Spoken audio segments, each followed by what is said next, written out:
Miguel, ¿cuáles son las expectativas? Se van acomodando el equipo, van haciendo partidos de fútbol, esto todo sirve. Tenemos que entrar en los detalles, lo que es la pelota parada, otra cuestión que nos quedó pendiente, que no lo hemos hecho bien.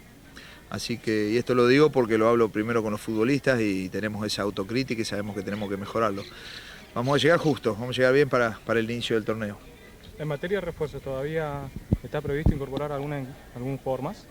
Sí, 2 o 3 más, fácil, o 4 también. Estamos viendo, queremos lo mejor.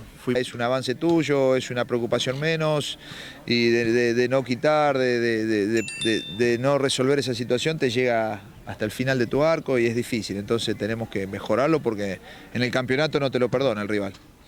Miguel, los refuerzos que usted hace hincapié van a llegar, ¿tiene que ver con que se encontró por ahí un poco flaca la cosa hacia abajo o para potenciar el equipo que indudablemente a la vista salta ha ido mejorando, ¿no?, de lo futbolístico?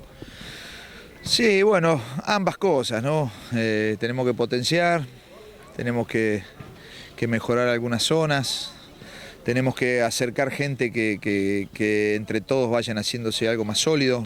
Quiero un bloque defensivo más sólido.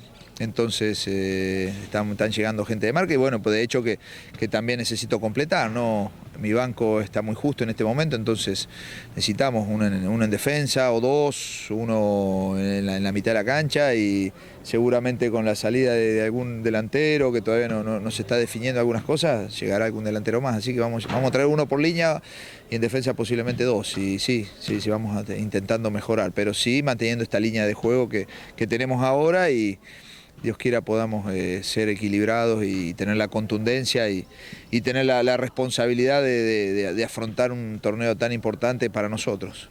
¿Se están cerca en cuanto a nombres de esos refuerzos que están al caer? Y hay 2 o 3 que ya están llegando el lunes, está prácticamente cerrado, la dirigencia, el presidente a la cabeza con el gerente deportivo, están trabajando muy bien en ese aspecto, me dan toda la tranquilidad, se tiran los nombres, se negocia y se está llegando a buenos entendimientos. Muy amable, ¿eh? Gracias, muy amable usted.